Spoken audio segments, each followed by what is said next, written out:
नमस्कार विद्यार्थी मित्रांनो, इयत्ता 10वीच्या भूगोल विषयाच्या या यूट्यूब तासिकेमध्ये तुम्हा सगळ्यांचं अगदी मनपूर्वक स्वागत. विद्यार्थी मित्रांनो, या वर्षीच्या भूगोलामध्ये आपण ब्राझील आणि भारत या दोन देशांचा तुलनात्मक अभ्यास करतोय. प्रादेशिक भूगोलाची जी शाखा आहे त्या शाखाच्या अनुषंगाने येणारा आपण अभ्यास करतोय. म्हणजे कुठल्या एखाद्या देशाचा अभ्यास करायचा असला की सर्वप्रथम आपण बघतो त्या देशाचं स्थान, त्या देशाचा झालेला विस्तार. म्हणजे आपण दुसऱ्या प्रकरणामध्ये ब्राझील आणि भारताच्या स्थान विस्तार या संदर्भात चर्चा केली. त्यानंतर आपण विचार करतो तो म्हणजे एखाद्या देशाच्या प्राकृतिक रचनेचा, म्हणजे त्या देशाच्या त्या ठिकाणी प्राकृतिक रचना कशी आहे, पर्वतीय प्रदेश किती आहे, पठारी प्रदेश किती आहे, किनारपट्टीचा प्रदेश किती आहे. त्यामुळे आपण तिसऱ्या प्रकरणामध्ये ब्राझील आणि भारताच्या प्राकृतिक रचनेचा अभ्यास त्या ठिकाणी केलेला आहे. त्यानंतर सगळ्यात जो महत्त्वाचा घटक असतो तो म्हणजे हवामान.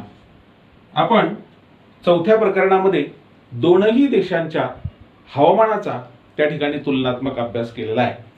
आणि त्यापुढच्या म्हणजे चौथ्या प्रकरणामध्ये आपण नैसर्गिक वनस्पती आणि प्राणी जीवन, त्या ठिकाणी ब्राझील आणि भारत या दोनही देशांचं त्या ठिकाणी आपण नैसर्गिक वनस्पती आणि प्राणी जीवनाच्या संदर्भात माहिती घेतलेली आहे. मागच्या तासिकेपासून आपण ब्राझील आणि भारत यांचं लोकसंख्या प्रकरण 6 त्या ठिकाणी सुरू केलेलं आहे. आपण या तासिकेमध्ये हेच प्रकरण त्या ठिकाणी पुढे सुरू ठेवणार आहोत. किंबहुना मागच्या तासिकेला झालेल्या भागाविषयी थोडीशी उजळणी करणार आहोत. मित्रांनो, लोकसंख्या याला एक संसाधन असं म्हटलं जातं. संसाधन. तर आपल्याला कारणामध्ये सुद्धा एक प्रश्न आहे की लोकसंख्या एक महत्त्वाचं संसाधन आहे. का म्हटलं जातं लोकसंख्येला संसाधन, हे समजून घेऊ. त्याआधी संसाधन म्हणजे काय याच्यावर थोडीशी चर्चा करूया. कशाला म्हणतात संसाधन? बघा, मानवी गरजांची पूर्तता करण्याची क्षमता निसर्गातल्या ज्या घटकांमध्ये असते त्याला संसाधन असे म्हणतात. म्हणजे मानवी गरजांची पूर्तता करण्याची क्षमता निसर्गातले जे घटक असतात त्याच्यामध्ये असते. उदाहरणार्थ जमीन, तर जमिनीमध्ये शेती होते त्यामुळे आमची अन्न ही गरज पूर्ण होते. म्हणजे शेती, जमीन हे काय झालं, भूमी हे एक संसाधन आहे. किंवा आपले जे वेगवेगळे जलस्रोत आहेत, नदी असेल तर नदीला आपण एक संसाधन म्हणूया, है ना. तर त्यामुळे आमची जल किंवा पाण्याची गरज पूर्ण होते. किंवा धरण, धरणाला पण आपल्याला एक संसाधन म्हणता येईल, पण त्याला आपण नैसर्गिक संसाधन न म्हणता त्याला आपल्याला काय म्हणता येईल, मानवनिर्मित संसाधन म्हणता येईल. तर या ठिकाणी प्रश्न असा आहे की लोकसंख्या एक महत्त्वाचं संसाधन आहे. आहे का? तर नक्कीच. कुठल्याही देशाची लोकसंख्या ही त्या देशासाठी संसाधन असते. तर कोणत्याही देशाचा आपण बघतो की आर्थिक व सामाजिक जो विकास झालेला असतो, जी प्रगती झालेली असते, ती अर्थातच त्या देशाच्या लोकसंख्या या घटकावरती अवलंबून असते. म्हणजे आपल्याला असं म्हणता येणार नाही की लोकसंख्या जास्त म्हणजे आर्थिक विकास जास्त, सामाजिक विकास जास्त, असं म्हणता येईल का? अजिबात नाही. संख्या किती आहे ते महत्वाचं नाहीये, तर त्याच्यामध्ये महत्वाचा घटक असतो तो म्हणजे गुणवत्ता.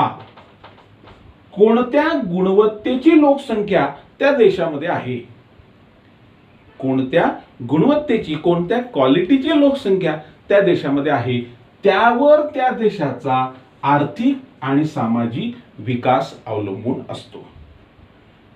म्हणजे लोकसंख्येची गुणवत्ता त्या ठिकाणी महत्वाची आहे. गुणवत्तेचा स्तर जर निम्न असेल, कमी असेल, तर त्या देशाची प्रगती अगदी संथ गतीने होते.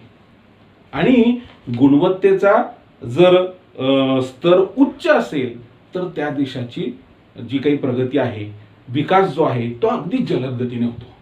म्हणजे बघा, आपल्याला त्या ठिकाणी जे विकसित राष्ट्रांकडे आपण बघितलं, विकसित राष्ट्रांकडे अमेरिका, जापान, रशिया, तर आपल्याला असं दिसतं की त्या ठिकाणची लोकसंख्या कमी आहे, संख्या कमी आहे, पण जी काही लोक आहेत त्यांच्यामध्ये गुणवत्ताचा स्तर काय आहे, उच्च आहे. आणि त्यामुळे त्या देशांची प्रगती झालेली आपल्याला दिसते. किंवा ते देश आपण त्यांना विकसित देश किंवा आपण त्याला डेव्हलप कंट्रीज असं म्हणून ओळखतो. आणि काही देशांमध्ये आपण बघतो की लोकसंख्या भरपूर पण गुणवत्तेचा स्तर निम्न, आणि त्यामुळे त्या देशांची प्रगती फार त्या प्रमाणात झालेली आपल्याला आढळत नाही. म्हणून आपल्याला या ठिकाणी म्हणावं लागेल की लोकसंख्या एक उपयुक्त संसाधन आहे.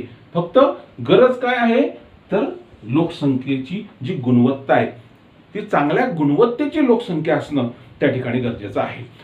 आता मागच्या तासापासून आपण ब्राझील आणि भारत या दोन देशांच्या लोकसंख्येच्या संदर्भात आपण चर्चा करतोय. भारत आपल्याला माहिती आहे की जगामध्ये क्रमांक 2 ची लोकसंख्या असलेलं राष्ट्र आहे. सगळ्यात जास्त लोकसंख्या चीनमध्ये आणि दुसऱ्या क्रमांकाची लोकसंख्या आमच्या देशात भारतामध्ये. त्यानंतर दुसरा देश म्हणजे ब्राझील. तर दक्षिण अमेरिका खंडामध्ये सर्वात जास्त लोकसंख्या असलेला ब्राझील. तर ह्या दोन देशांचा त्या ठिकाणी आपण तुलनात्मक लोकसंख्येच्या दृष्टिकोनातून अभ्यास करतोय. मागच्या प्रकरणात आपण केलेला आहे. आत्ता आपण काय करणार आहोत, दोनही देशांचा लोकसंख्येच्या संदर्भात तुलनात्मक त्या ठिकाणी अभ्यास करणार आहोत. विद्यार्थी मित्रांनो, तुम्हाला माहिती आहे का, यावर्षी आपण भारत आणि ब्राझील या दोन देशांचा तुलनात्मक अभ्यास करतोय. त्याच्या मागचं एक मानसशास्त्रीय कारण असं आहे की ज्यावेळेस आपण दोन देशांचा तुलनात्मक अभ्यास करतो त्यावेळेस तो जास्त काळ लक्षात राहत असतो. लक्षात येते का? म्हणजे उदाहरणार्थ भारतामध्ये सापडणाऱ्या वनस्पती, ब्राझीलमध्ये आढळणाऱ्या वनस्पती, मग आम्ही तुलनात्मक अभ्यास करतो. भारतातली नदी गंगा नदी सगळ्यात मोठी नदी आणि ब्राझीलमधली ॲमेझॉन नदी, भारतातलं गंगेचं खोरं, ब्राझीलमधलं ॲमेझॉनचं खोरं. म्हणजे तुलनात्मक अभ्यास केल्याने तो जास्त काळ लक्षात राहतो. ही मानसशास्त्रीय गोष्ट लक्षात घेऊन त्या ठिकाणी अभ्यासक्रम मंडळाने आपल्याला हा तुलनात्मक अभ्यास दिलेला आहे भारत आणि ब्राझीलचा. भारत आमचाच देश आहे आणि एक दुसरा देश आम्ही अभ्यासतोय तो म्हणजे ब्राझील. मित्रांनो, या ठिकाणी आपण लोकसंख्येच्या दृष्टिकोनातून थोडासा तुलनात्मक अभ्यास करणार आहे लक्षात राहण्यासाठी. या ठिकाणी आम्ही घटक लक्षात घेऊ, भारताचा आणि ब्राझीलचा त्या ठिकाणी तुलनात्मक अभ्यास करूया. उदाहरणार्थ समजा आम्ही पहिला घटक लक्षात घेऊया, लोकसंख्या. भारताची किती आणि ब्राझीलची किती. आता दर 10 वर्षानंतर जनगणना होते. 2011ला आमच्या भारताची जनगणना झाली, 2010ला ब्राझीलची जनगणना झाली. भारताची 2011च्या आकडेवारीनुसार 121 कोटी लोकसंख्या आहे आणि ब्राझीलची 2010ला 19 कोटी इतकी लोकसंख्या आहे. आता ही आकडे आपल्याला बदललेली दिसतात. भारतामध्ये आता जवळजवळ 133 कोटी आणि ब्राझीलमध्ये जवळजवळ 21 कोटी लोकसंख्या आपण 2020चा आकडा सांगू शकतो. बघा, तुलनात्मक अभ्यास. लोकसंख्या भारताची 121 कोटी, ब्राझील 19 कोटी. दुसरा मुद्दा, आपण जगातला क्रमांक, जगातला लोकसंख्येच्या संदर्भातला क्रमांक जर बघितला, भारत कितव्या क्रमांकावर आहे? हो, भारताचा लोकसंख्येच्या बाबतीत दुसरा क्रमांक लागतो. भारताचा दुसरा क्रमांक. आणि ब्राझीलचा कितवा लागतो क्रमांक? लोकसंख्येच्या बाबतीत जगामध्ये क्रमांक लावला, पहिला, दुसरा, तिसरा. ब्राझीलचा कितवा? 5वा. भारत क्रमांक 2 ला, ब्राझील क्रमांक 5 ला. क्रमांक 1 ला चीन, जवळजवळ 140 कोटी लोकसंख्या आहे. क्रमांक 2 भारत, 2011च्या तुलनेत 121 कोटी. तिसरा USA, जवळजवळ 33 कोटी. चौथा क्रमांक इंडोनेशियाचा लागतो, ज्या ठिकाणी 23 कोटी लोकसंख्या आहे. आणि 5वा क्रमांक ब्राझीलचा, ज्या ठिकाणी आजच्या स्थितीला म्हणजेच 2010चा आकडा आपल्याकडे 19 कोटी इतका आहे. तिसरा क्रमांक जगाच्या एकूण क्षेत्रापैकी, जगाच्या एकूण क्षेत्रापैकी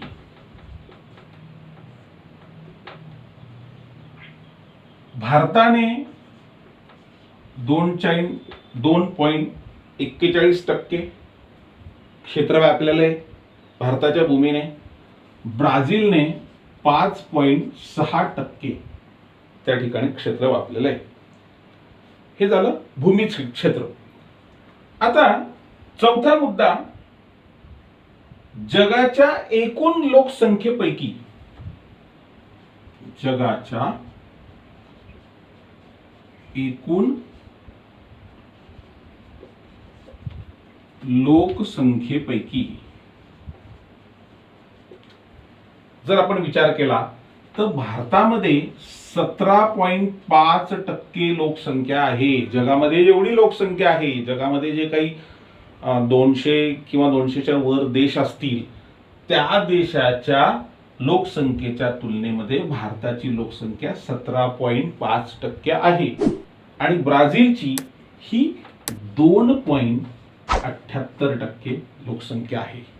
म्हणजे अर्थातच भारताची जास्त आहे, ब्राझीलची त्या ठिकाणी थोडी कमी आहे. शेवटचा मुद्दा, सरासरी घनता.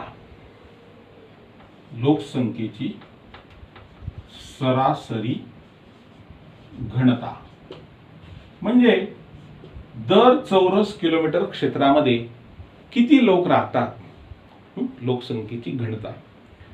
तर भारतामध्ये 382 व्यक्ती लोकसंख्येची घनता. दर चौरस किलोमीटर क्षेत्रामध्ये भारतामध्ये 382 व्यक्ती राहतात. तर प्रति चौरस किलोमीटर मध्ये ब्राझीलमध्ये 23 व्यक्ती त्या ठिकाणी राहतात. इथे पण सरासरी घनता भारतामध्ये जास्त, तर ब्राझीलमध्ये त्या तुलनेमध्ये आपल्याला त्या ठिकाणी कमी दिसते. तर या ठिकाणी आपण तुलनात्मक अभ्यास करतोय भारताचा आणि ब्राझीलचा. पुन्हा एकदा लोकसंख्या हा जर घटक घेतला आपण, तर भारताची 2011च्या जनगणनेनुसार 121 कोटी, ब्राझीलची 2010च्या जनगणनेनुसार 19 कोटी. जगातला जर क्रमांक बघितला तर लोकसंख्येच्या संदर्भात भारताचा 2रा क्रमांक आहे, ब्राझीलचा 5वा क्रमांक आहे. जगाच्या एकूण क्षेत्रापैकी भारताने 2.41% भूमी व्यापली आहे, ब्राझीलने 5.6% भूमी व्यापली आहे. जगाच्या एकूण लोकसंख्येपैकी भारताची लोकसंख्या ही 17.5% आहे, तर ब्राझीलची 2.78% आहे. सरासरी घनता जर आपण विचारात घेतली तर भारतात दर चौरस किलोमीटर क्षेत्रामध्ये 382 लोक राहतात, म्हणजेच दाटीवाटीने राहतात, गर्दी आहे. आणि ब्राझीलमध्ये प्रति चौरस किलोमीटर क्षेत्रामध्ये 23 व्यक्ती राहतात. तर अशा प्रकारे लोकसंख्येचा हा तुलनात्मक तक्ता मुद्दा म्हणून लक्षात राहण्यासाठी त्या ठिकाणी घेतलेला आहे. बऱ्याच वेळेला सविस्तर उत्तरे द्या, याच्यामध्ये आम्हाला एक प्रश्न असा विचारला जातो की भारताची लोकसंख्या आणि ब्राझीलची लोकसंख्या यांच्यात साम्य काय आहे ते सांगा, फरक काय आहे ते सांगा. हे या ठिकाणी आपण मुद्दाम लक्षात घेतलेलं आहे. विद्यार्थी मित्रांनो, भारत आणि ब्राझील यांच्या लोकसंख्येचं वितरण आपण जर बघितलं तर ते असमान आहे. म्हणजे सर्व ठिकाणी सारखं नाही. त्याचे बरेचसे कारण आहे. आपण बघतो की राजस्थान सारखा शुष्क वाळवंटी प्रदेश असेल तर त्या ठिकाणी लोकसंख्येचं वितरण कसं आहे, विरळ आहे. पण आपण मुंबई शहर बघितलं, कलकत्ता, बँगलोर यासारखे जर शहर बघितले तर त्या ठिकाणी लोकसंख्येचं वितरण किंवा लोकसंख्या जास्त आढळते, गर्दी आढळते. तसंच ब्राझीलमध्ये पण आहे. ब्राझीलच्या पूर्व किनारपट्टीचा भाग बघितला आपण तर त्या ठिकाणी ब्राझील मध्ये लोकांची गर्दी दिसते पूर्व किनारपट्टीला. पण तसाच उत्तर भाग जर बघितला आपण अमापाचा किंवा त्या ठिकाणी पश्चिमेकडचा जर भाग बघितला तर लोकसंख्येची घनता दर चौरस किलोमीटरला विरळ आढळते.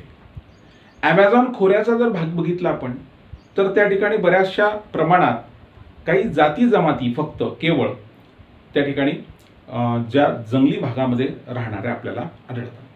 तर अशा प्रकारे ब्राझील आणि भारतामध्ये लोकसंख्येचं वितरण सारखं नाही, समान नाही.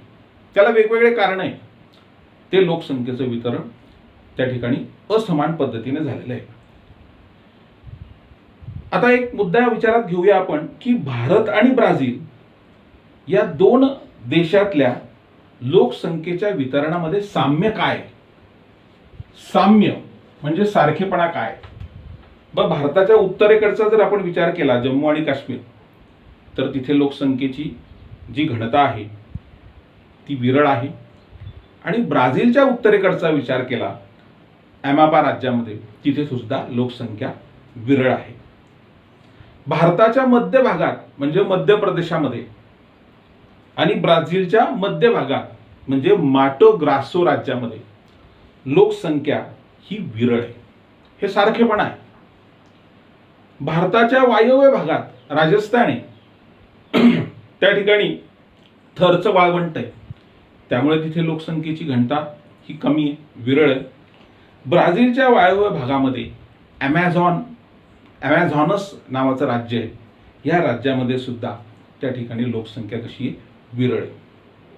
भारताच्या पूर्वेकडे आणि पश्चिमेकडे जी किनारपट्टी आहे त्या ठिकाणी लोकसंख्या दाट आहे. ब्राझीलच्या पूर्व किनारपट्टीकडे लोकसंख्या ही दाट आहे. अशा पद्धतीने आपल्याला सारखे साम्याचे मुद्दे त्या ठिकाणी दिसतात. तसेच त्या ठिकाणी काही फरकाचे मुद्दे सुद्धा आपल्या या दोन देशांमध्ये त्या ठिकाणी पाहायला मिळतात. जसं आपण बघतो की भारताच्या गंगा आणि इतर नद्यांचा जो खोऱ्यांचा प्रदेश आहे या ठिकाणी लोकसंख्या दाटीवाटीने बसलेल्या आपल्याला दिसतात, उत्तर प्रदेश, बिहार या भागामध्ये. पण ब्राझीलमध्ये ॲमेझॉनच्या खोऱ्यामध्ये मात्र आपल्याला लोकसंख्या फारच विरळ आढळते. आणखीन एक फरकाचा मुद्दा, 2011ला जी जनगणना झाली त्यामध्ये सरासरी घनता भारताची 382 व्यक्ती प्रति चौरस किलोमीटर आणि ब्राझीलची फक्त 23 व्यक्ती. तर हा फरक त्या ठिकाणी आपल्याला लक्षात येतो. म्हणजे लोकसंख्येच्या वितरणाच्या संदर्भात या ठिकाणी आपण ही चर्चा केलेली आहे. मित्रांनो, या ठिकाणी आजच्या पाठामध्ये आपण एक उजळणी म्हणून पुन्हा एकदा लोकसंख्येच्या संदर्भात चर्चा केलेली आहे. तुम्हाला हा पाठ आवडला असेल तर त्या ठिकाणी माझं चॅनल सबस्क्राईब करा, लाईक करा, शेअर करा. या ठिकाणी आजचा पाठ आपण इथे थांबवतोय. पुन्हा आपण उद्याच्या पाठामध्ये भेटणारच आहोत. तोपर्यंत घरी राहा, सुरक्षित राहा, अभ्यास करा, स्वतःची काळजी घ्या आणि इतरांची सुद्धा काळजी घ्या. धन्यवाद.